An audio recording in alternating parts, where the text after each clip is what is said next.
Hola, ¿qué tal? Tenemos la oportunidad de conversar con el poeta Javier Sicilia, quien ha sido la cabeza principal del Movimiento Nacional por la Paz con Justicia y Dignidad. Ha convocado a una marcha nacional que recorrió durante varios días importantes ciudades de este país. Una marcha que solamente en el Distrito Federal convocó a más de 250.000 personas y una marcha que fue multiplicada por otras ciudades dentro y fuera del país. Pues muchas gracias, poeta Javier Sicilia, por esta entrevista para Telesur. Nos gustaría conocer qué lo llevó a formar este movimiento, que es una realidad importante hoy por hoy, que se convirtió el domingo 8 de mayo en un verdadero coro de agravios contra la violencia y contra lo que está pasando en este país. Y ¿qué usted lectura puede dar de esta marcha que hubo y que ha llamado tanto la atención? Bueno, en realidad yo no hice este movimiento, surgió a raíz de la muerte de mi hijo, que fue asesinado por estos vínculos podridos que hay en este país entre ciertos policías y narcotraficantes, ¿no? Y cuando sucedió esto, yo estaba en Filipinas dando un tour de poesía. Y pues estaba en Filipinas cuando me entero, y en lo que vengo, tardé cerca de un día y medio. Bueno, yo les decía que me esperaran porque yo no quería encontrarme con las cenizas de mi hijo, sino que quería velarlo. Pero bueno, los jóvenes, los muchachos, porque mi hijo lo querían mucho y a mí también en Cuernavaca, los universitarios, les indignó muchísimo este crimen y ellos mismos ya habían hecho sus propias movilizaciones, habían marchado, habían protestado, pusieron los altares esos que siempre estuvieron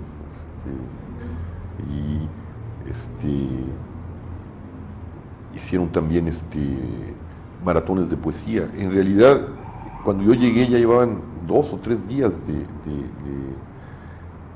de gestar una especie de movilización.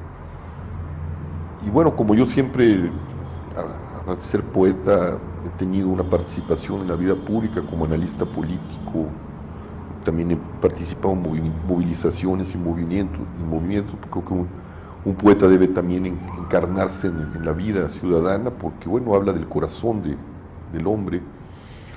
Pues simplemente convoqué a la primera marcha, ¿no? Y escribí un artículo que publicó Proceso, mi revista, que se llamaba Carta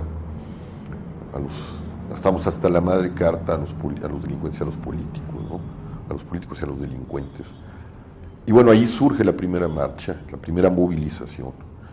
Después se dio un tiempo, surge la segunda movilización, que termina articulándose en un movimiento que pretende decir que lo que descubrimos a partir de la muerte de mi hijo, lo que descubre la sociedad, es que el país está podrido, ¿no? Si el crimen está como está, es porque las instituciones están cooptadas, las instituciones están podridas, y en medio de una guerra con instituciones como las están, pues los que estamos poniendo los muertos somos nosotros.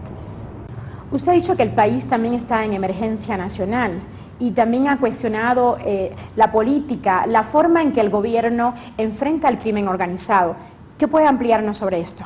Pues por lo mismo, ¿no? Es decir, creo que la guerra que hizo el presidente de la República fue una guerra, como he insistido, mal planteada, mal llevada y mal dirigida, ¿no? Es decir, sí había el problema de la criminalidad, pero teníamos un problema muy añejo, que son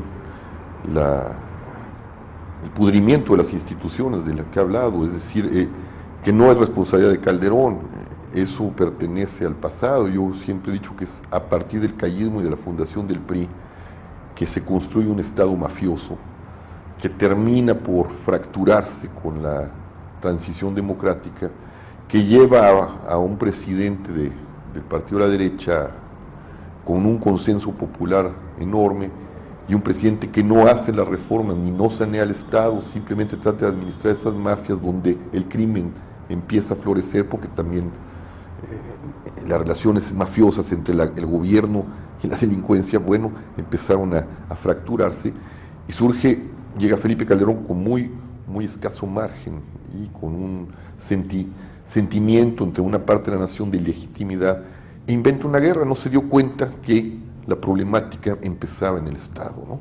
Y la consecuencia de eso es que se ha visto el pudrimiento del Estado porque el Estado no está cumpliendo con su labor fundamental, que es cuidar de la ciudadanía.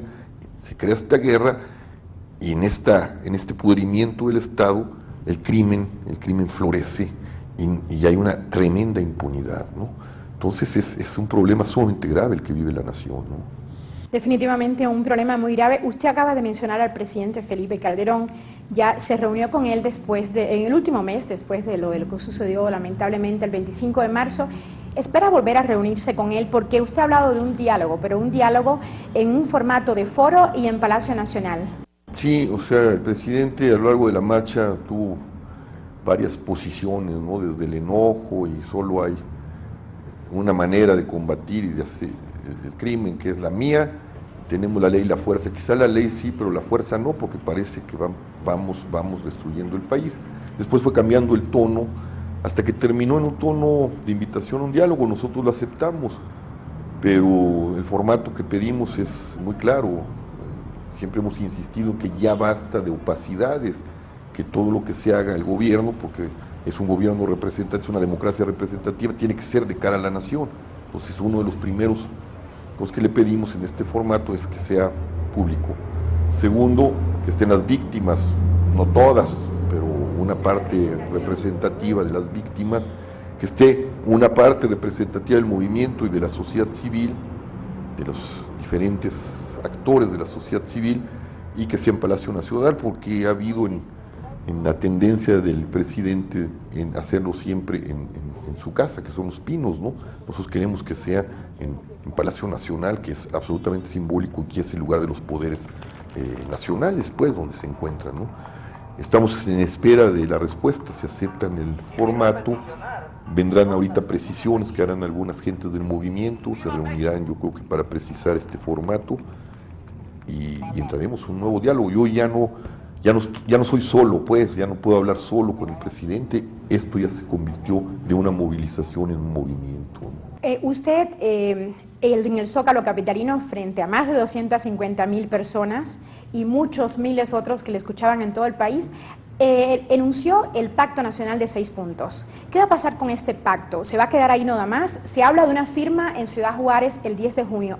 Háblenos un poco sobre este tema, por favor. Bueno, ese pacto creemos, se consultaron a muchos ciudadanos, han sido agendas que se han trabajado en grupos sociales, en redes sociales, y implica, creemos, que toca la democracia, toca la seguridad y toca los medios de comunicación, el suelo que necesitamos para rearticular a las instituciones y sanear un poco las instituciones. El problema es muy complejo, pero creemos que este mínimo suelo, donde real la ciudadanía entre a cuestionar y a fiscalizar y que tenga instrumentos para poder castigar a sus políticos omisos, pues puede ser un principio para rearticular el país, ¿no?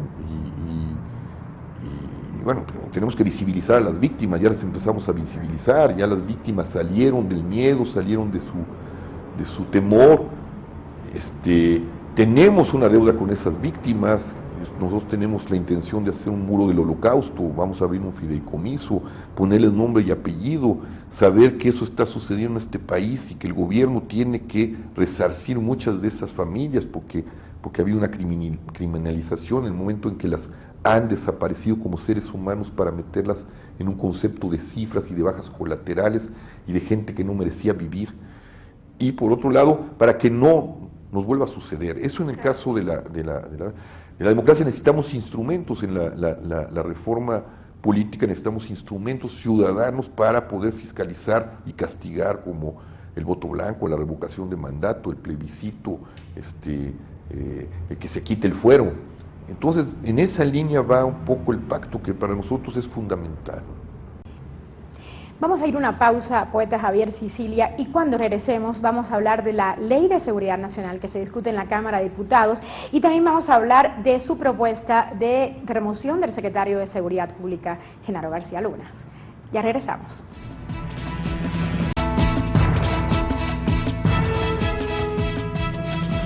regresamos con el poeta Javier Sicilia. Ahora, antes de pasar al tema de la Ley de Seguridad Nacional, me gustaría que nos platicara por qué se va a firmar el Pacto Nacional del que usted acaba de hablar, justo en Ciudad Juárez, el 10 de junio. Bueno, primero porque las instituciones están podridas, ¿no? Y es un símbolo de que ya las instituciones no pueden albergar, porque hay que refundar el país. Y en ese sentido, Ciudad Juárez es un emblema del dolor y del horror, que es el lugar donde más muertos ha puesto, el lugar más inseguro, probablemente, por lo menos a nivel público, y porque es un signo de que si no corregimos el rumbo, no refundamos el país corre el riesgo de volverse Ciudad Juárez entera, ¿no? Y es un signo que ojalá se pueda leer con mucho sentido de lo que significa, porque el tejido de la nación está desgarrado, y Ciudad Juárez es la muestra más clara de ese tejido desgarrado. Poeta, ahora díganos, ¿por qué la inquietud en torno a la Ley de Seguridad Nacional? ¿Y por qué usted, cuando llegó al Zócalo el 8 de mayo, ante aquella inmensa multitud, pidió la renuncia del secretario de Seguridad Pública, Genaro García Luna, que además una propuesta que fue bastante aclamada, la gente gritaba fuera, fuera, fuera? Cuéntenos, por favor. Sí, porque la Ley de Seguridad Nacional está concebida como una ley absolutamente violenta, ¿no? Es decir, es casi como caminar hacia un estado policíaco o militar, ¿no? Y nosotros no queremos un estado policíaco ni militar. Creemos que la seguridad pública no significa nada más violencia, ¿no? Significa rehacer el tejido de la nación, y esto implica educación, empleo, reforzar el campo, es decir, muchos elementos que están devastados en el país, ¿no? Uno de los diseñadores de la Ley de la Seguridad Nacional es precisamente el secretario, y se le ha dado una cantidad inmensa de dinero, y no tenemos un mejor país, tenemos 40,000 muertos, ¿no? Yo creo que no va a cambiar en nada la situación, porque es muy honda con la renuncia de Genaro García Luna, pero, como dijimos, podría ser un mensaje de buena voluntad del presidente para saber que está dispuesto a discutir en otros términos, sin dejar de ver también la parte que tiene que ver con el ejército o con la policía, pero ampliarla y repensarla, y no seguir en esta lógica de la violencia del Estado, en un Estado tan podrido como el nuestro, que solo está alimentando la violencia de los criminales, y que en el centro pues estamos los ciudadanos cada vez más inermes, cada vez más dañados, cada vez con más muertos y con más dolor, ¿no?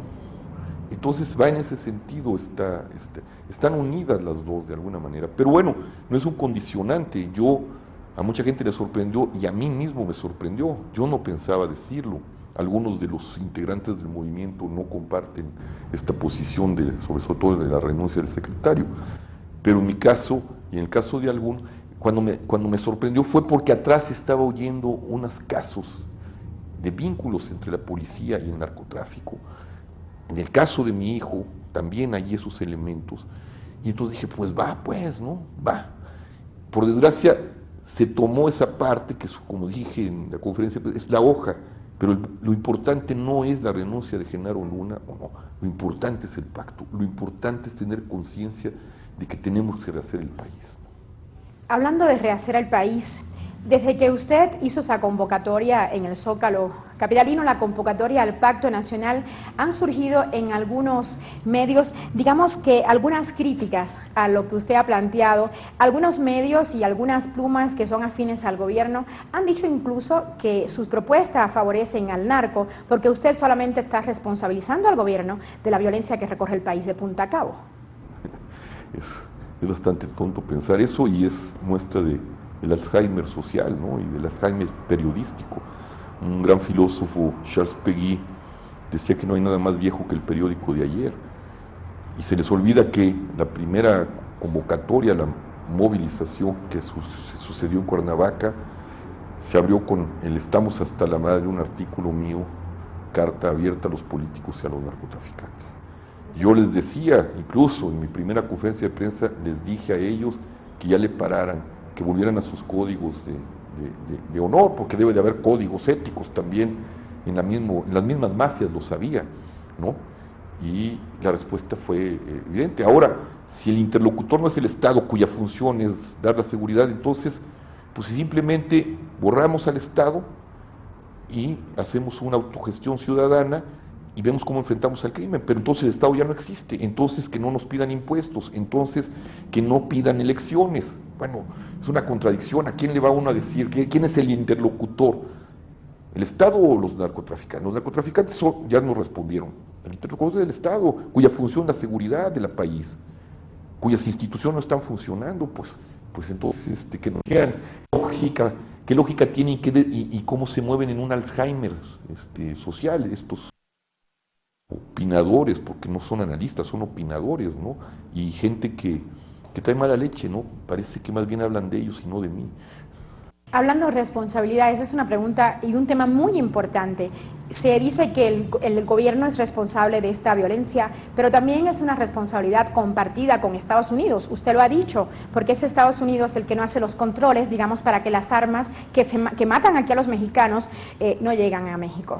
Sí, el problema es grave. En los Estados Unidos, que buscan sus intereses globales, nos imponen unilateralmente, porque aunque sea bilateral, terminó siendo unilateral, en plan, posiciones, ¿no? Es curioso, es el país que más consume droga y que además tiene legalizada una cosa que es mucho más grave que la droga, que son las armas, que son contundentes y expansivas, y lo estamos viendo, ¿no? Y esas armas entran a nuestro país y arman a los delincuentes. Y nosotros tenemos una guerra, y ellos también tienen capos, muchos de los capos que operan aquí están allá, ¿sí? Y ellos no tienen una guerra. Yo creo que el gran problema es precisamente que se tiene que pensar en que la droga no es un asunto de seguridad nacional, es un asunto de salud pública, como el alcohol. Si empezamos a mirarlo así y metemos a los narcotraficantes en las leyes férreas del mercado, bueno, vamos a despresurizar de alguna manera el problema y se puede empezar a atacar la delincuencia organizada en sus rubros verdaderamente delincuenciales, como es el tráfico de personas, como es la prostitución infantil, como son muchas cosas en las que se ha diversificado el crimen organizado. Pero la droga deberíamos de sacarla de ahí y pensarla como... Y la sociedad norteamericana también, los grupos norteamericanos conscientes, deberían exigirle, como nosotros estamos exigiéndole al nuevo, que cambie su política, ¿no?, frente al problema de las drogas, y que cambie su política, ¿no?, sobre todo en la cuestión del armamento, ¿no? ¿Cómo van a controlar esas armas que nos están matando a nosotros, ¿no? Entonces es un terreno compartido. De hecho, en esta caravana que estamos tratando de hacer para ir rumbo a Ciudad Juárez, estamos pidiéndole a los mexicanos que tuvieron que huir de allá, a la comunidad mexicana, pero también a las organizaciones civiles norteamericanas, que hagan una caravana también de regreso para acá, apoyando nuestras demandas, pero también con demandas al gobierno norteamericano, ¿no? Entonces creo que es un tema muy complejo, un tema compartido, pero que tenemos que pensarlo desde perspectivas más sanas, pues, más republicanas, más verdaderamente civilizadas. Yo hablo desde realidades espirituales y morales, y esto implica que uno tiene que aceptar que hay males menores. La droga es un mal menor y hay que aceptarlo, y tendríamos que legalizarlo aceptando que es un fracaso del Estado y de la sociedad, que no hemos podido construir ese tejido moral que pudiera impedir la droga, ¿no? Usted ha sido considerado por algunos, por muchos, digamos, hoy por hoy ya, como el poeta de la palabra convocante. Hay mucho hastío, mucho hartazgo en el país, no solo de la violencia, sino también de los partidos políticos. ¿Su movimiento se va a concretar en esta lucha contra la violencia y por la paz en el país, o va a tomar otros rumbos?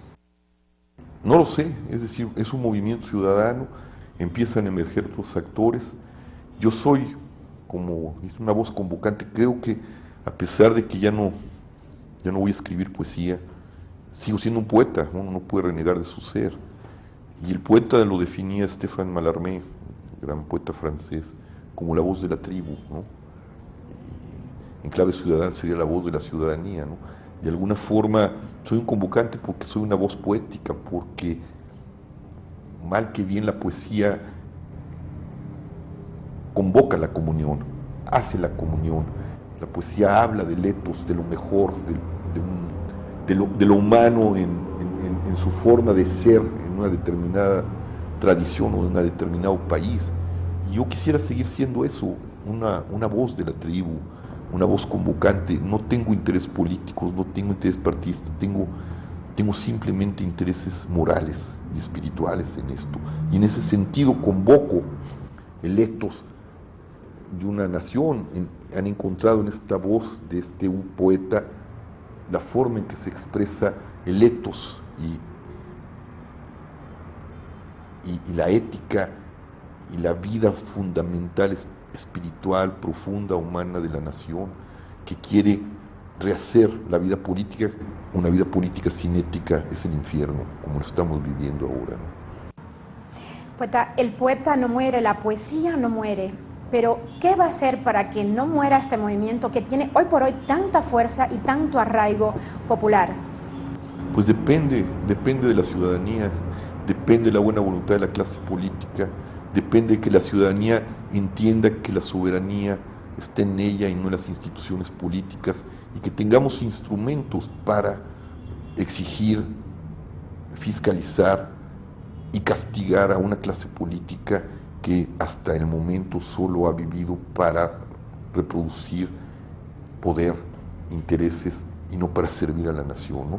Pero yo simplemente seguiré siendo, hasta donde se pueda, hasta donde la gente quiera, esa voz que señala dónde hay una luz, pero todos tenemos que caminar hacia allá, ¿no? Creo que ya no es el tiempo de los hombres providenciales, ¿no?